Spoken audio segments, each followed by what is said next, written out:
All right, guys. So today we're going to be reacting to Senator Bernie Sanders, and he's made a video about AI, the threats that it poses to humanity, what it means for the economy and the average American, and sort of some of the things that he thinks we should be doing to counteract these potential negatives. So we'll be going through that. I'll be reacting intermittently throughout the video. If you're into this sort of thing, feel free to subscribe. I'll be doing this a lot more. And I would love to know what you guys think in the comments. Feel free to start a discussion. I love connecting with like-minded people, even if we don't have the same opinion. So let's go ahead and get right into it. Thanks very much for joining me. You know, in the midst of these unprecedented and crazy times, government shutdown, Trump's devastation of healthcare in America, climate change, the move toward authoritarianism, the horrific war in Gaza, the growth of oligarchy, etc., etc., etc. I want to take a few minutes talking about another issue of enormous consequence that just doesn't get the kind of attention I think it deserves. Everybody agrees that artificial intelligence, AI, and robotics are going to have a transformative impact on our country and the world. There is very little disagreement about that. There are, however, very strong disagreements as to what those impacts will be, who will benefit from these changes, and who will be hurt. So here is my take. Some of the very wealthiest people in the world, including Elon Musk, Larry Ellison, Mark Zuckerberg, Jeff Bezos, and others, are now investing hundreds and hundreds of billions of dollars into these revolutionary, transformative technologies. Now, why is that? Why are they doing that? Is it because they want to improve the standard of living of the 60% of our people who live paycheck to paycheck, Americans who are struggling to pay for groceries, healthcare, housing, education? Maybe. Maybe they are staying up nights worrying about the working families of America. But I doubt it. I think it's because... Yeah, I mean, of course, Bernie doubts it. I mean, that's always been his sort of angle, right? The evil billionaires. Of course, the investments are being made with a profit in mind. I don't think that's a secret. But, you know, a lot of times these individuals have big visions, and a lot of times they are for only their own benefit. But there are people that when they get to that level, they're thinking of, you know, how do I leave my mark on humanity? How do I make life better for other people? So I don't think you can automatically assume, and which he rightly says, you know, maybe they are trying to improve the life of everybody for the average human. So I don't think you could write that off. It definitely is still a possibility. Investing in AI and robotics will increase their already incredible wealth and power exponentially. Among other impacts, the artificial intelligence and robotics being developed by these multi-billionaires will allow corporate America to wipe out tens of millions of decent paying jobs, cut labor costs, and boost profits. The result? Yeah, I don't even think that could be argued against at this point. It is going to displace millions of jobs. I mean, just based on how things are going and the way things are progressing exponentially, faster and faster. It seems like as the days go by. So that is without a doubt. It's going to displace millions of jobs. It's going to increase profits. The question is, you know, what does that mean for everybody else, and what do we do about it? The wealthiest people in the world will get even richer, while working families lose their jobs and their income. And unless we act, here is, in my view, I don't claim to have all the answers, but in my view, this is what is likely to happen in the next 10 years. Now, as a member of Congress who vigorously opposed the disastrous trade agreements that decimated communities throughout this country, I, like most Americans, want to see manufacturing rebuilt in the United States of America. But let us be clear. New factories won't mean much for working people if the jobs are done by robots instead of human beings. You know, say what you will about Bernie Sanders, he definitely was right about the trade deals that were made in the 90s that is responsible for a lot of the things that we're seeing today in this economy. The fact that, manufacturing has left the Rust Belt. He did call a lot of that out. And this is sort of the next wave of that, if you think about it, except this time, instead of low wage workers overseas, you're cutting out the labor aspect of things entirely. Capitalism thrives on the relationship between capital and labor. And at this point, it seems like one piece of that equation is going to be gutted entirely. If you don't need labor, then you don't need humans, essentially. You're replacing them with robots. And while Bernie isn't the best politician per se, he does have an ability to call out very real things that the average American is dealing with. So shout out to Bernie for bringing this to the forefront from a politician standpoint. I haven't really seen many talk about this from a political standpoint. So props to Bernie for that.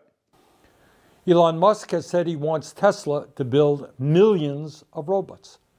And what will these robots do? Well, obviously, they will replace the men and women working in our factories, warehouses, and in restaurants and in other areas. That means millions of good jobs could disappear. It's not very complicated. And of course, it's not just Musk. Amazon, owned by Jeff Bezos, has already laid off 27,000 workers since 2022. The company now has more than 1 million robots working in its warehouses, and soon these robots will outnumber human workers in Amazon facilities. In 2016, Foxconn, the massive manufacturing contractor for companies like Apple and Google, replaced 60,000 workers in a single huge factory in China with robots. Now, the company is planning fully automated factories. And just a few months ago, Foxconn CEO Young Liu predicted that artificial intelligence will make it unnecessary for large corporations to outsource jobs to low-wage countries. You know why? Because robots will be doing most of the manufacturing work. However, it is not just manufacturing jobs at risk. Most of us want to see the United States develop a strong, clean, and efficient transportation system, including the production of millions of new cars, buses, and trucks. But if Musk and others get their way, those vehicles won't be operated by truck drivers, bus drivers, or taxi drivers. They will be driverless vehicles. Millions of jobs in transportation will be eliminated. This is not science fiction.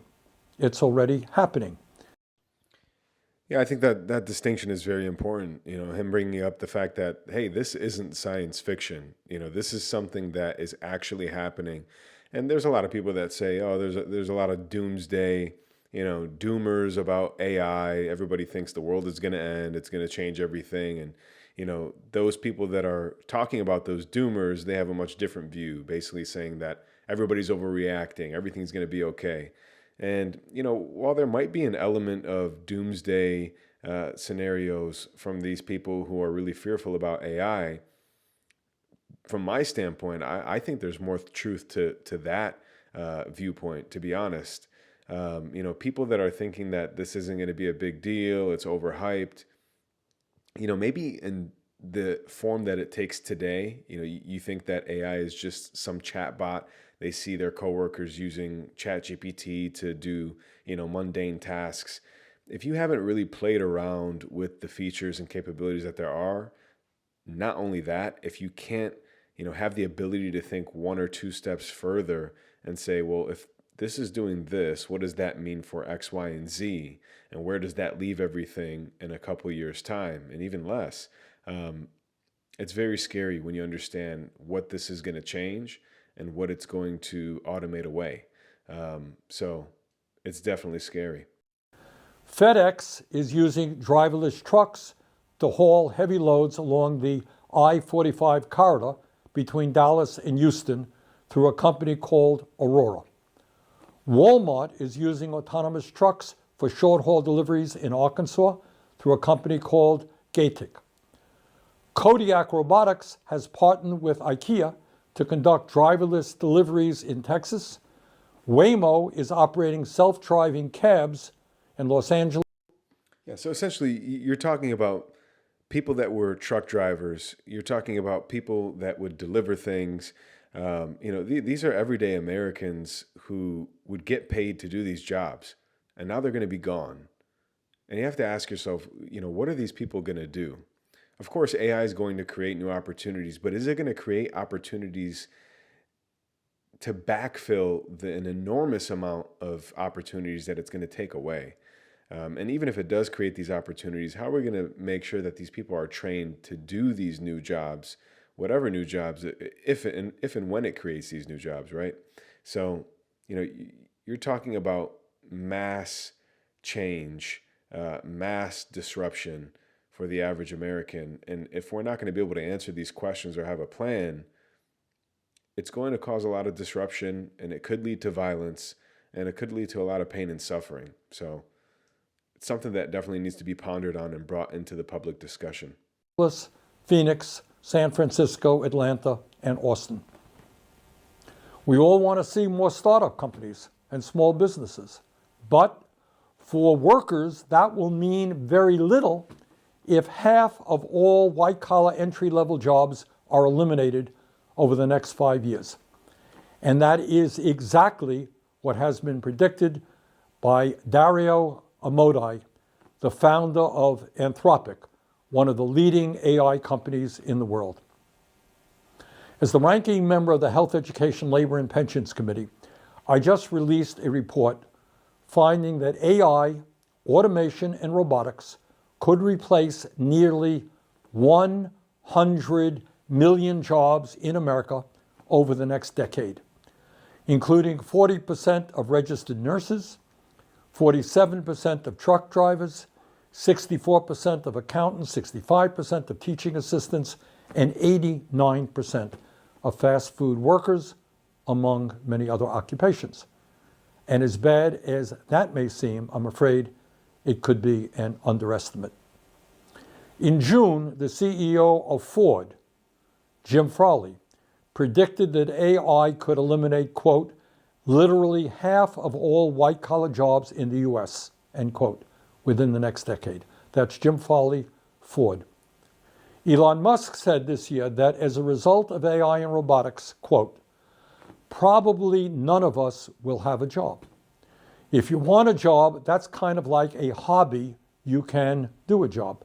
But otherwise, AI and robotics will provide any goods and services you want. Yeah, that hits on a really good point, specifically the quote by Elon Musk. Any goods and services you want, robotics is going to provide that. And that leads into the question, it's like, what are you going to do that an AI can't do arguably better, more efficiently, and cheaper? There's not going to be a lot of things that you can come up with that you're going to be able to do, again, more efficiently, cheaper, and better. So when Elon Musk says you're not going to have a job, you're going to, have some kind of hobby, and if you want to call that a job, you can. I think that's, probably spot on as it stands right now and what the landscape looks like, which, in some cases you can make an argument that that's a good thing. Humans will have more time to spend on things that are, creative endeavors, whatever hobbies you have, your passions that you want to pursue. But then again, not everybody has that. And you might make the argument, well, they don't have it because they're too busy spending time doing these pointless jobs. Yeah, that could be, an element of it. But I also worry about what else people will do with all the additional time on their hands that isn't necessarily productive like a hobby. That's a scary thought too. End of quote. Earlier this year, Bill Gates predicted that humans, quote, won't be needed for most things, end quote, such as manufacturing products, delivering packages, or growing food over the next decade due to AI. So, my friends, here is a rather big question. If Musk and Gates and others are only half right in their predictions, what happens to the tens of millions of Americans who no longer have employment because they can't find jobs that don't exist? In this brave new world, how do these Americans pay for health care, food, housing, and the other necessities of life. But it's not just economics. Work, whether being a janitor or a brain surgeon, is an integral part of being a human being. That's a very important thing that needs to be said. And it seems like it's lost on a lot of these billionaires who are investing in this technology. Work and doing something productive, even if humans complain that, they don't want to be doing these pointless jobs. Yeah, there is some truth to that. But, doing something that you feel like you're being productive, it really is integral to your overall well-being, your mental health, and just feeling like you have some agency in this world. And when you take all that away and a human feels, pointless or, redundant, that's not a good place to be psychologically. The vast majority of people want to be productive members of society and contribute to their communities.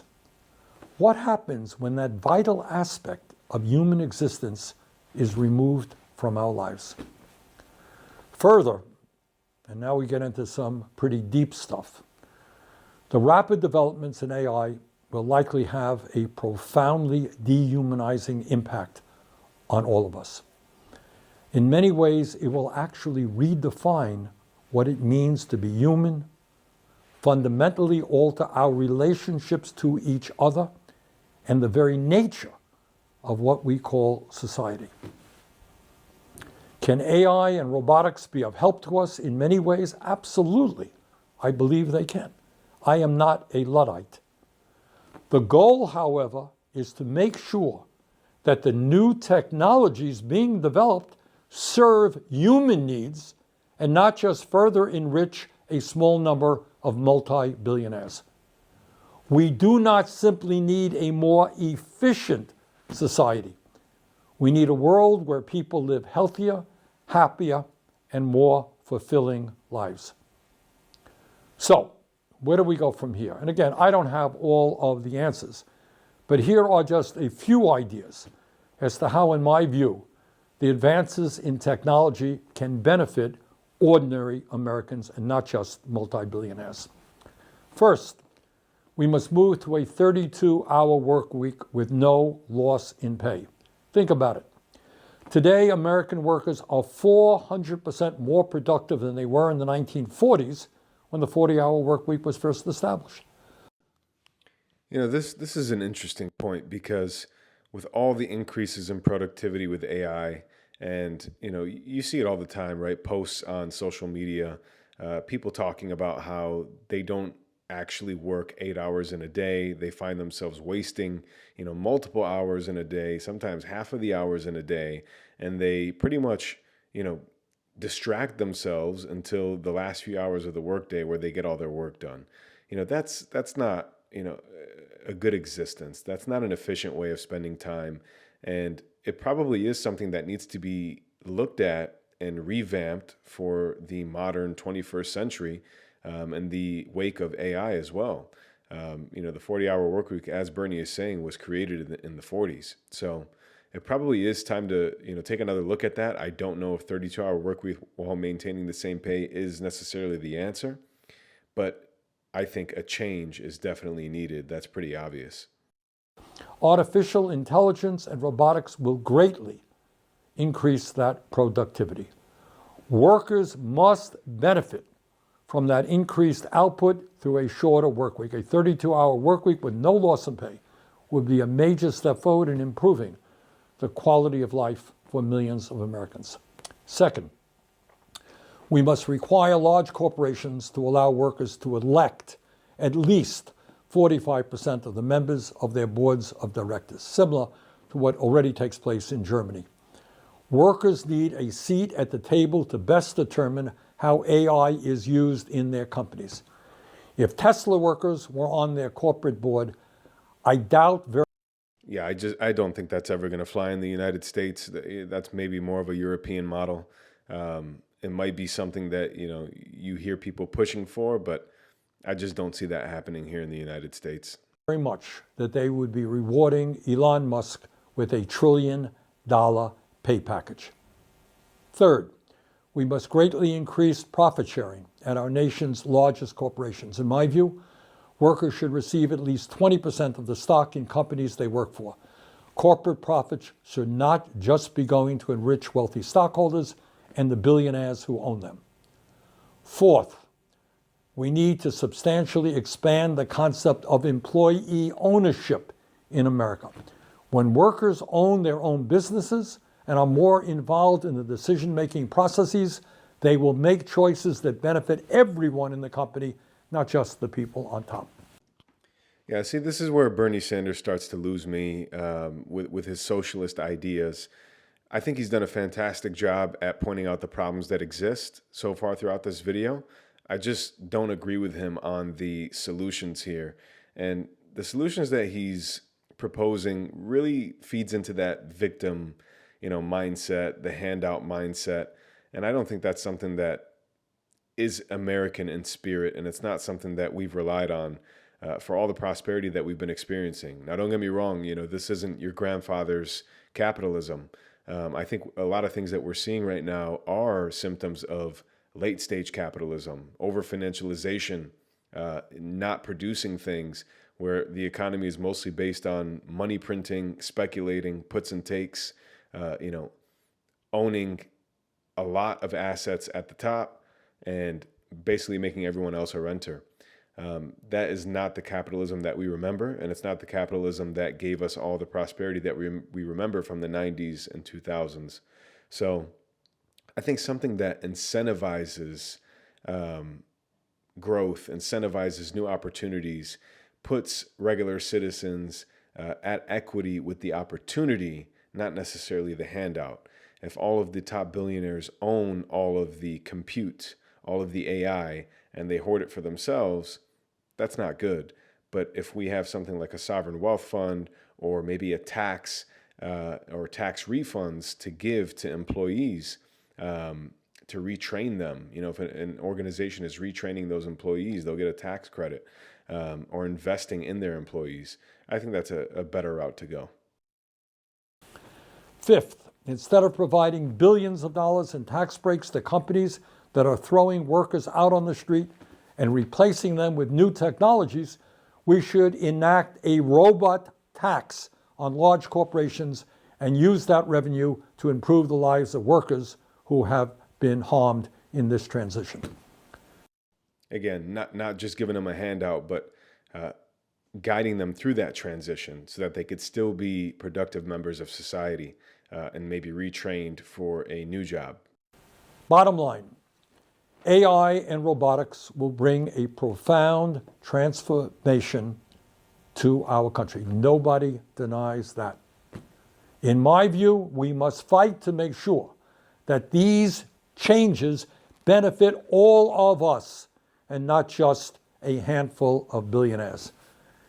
Let the debate begin, and we need your participation.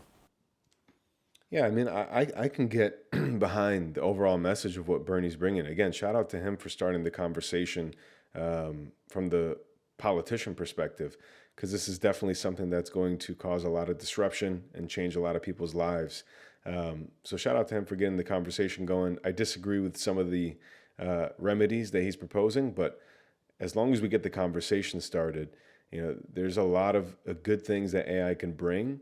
But if we don't make sure that we do this thoughtfully, and of course, things do break when you have new technologies and you're trying to bring about a lot of change, things are going to break. But if we can get out in front of it, talk about it, and really think thoughtfully about it and implement smart policy, there could be a lot to gain from the new age of AI. So hope you guys enjoyed the video. Again, let me know what you think in the comments. If you agree or disagree, your comment is welcomed all the same. And I'm looking forward to doing a lot more of these and connecting with you guys. Take care.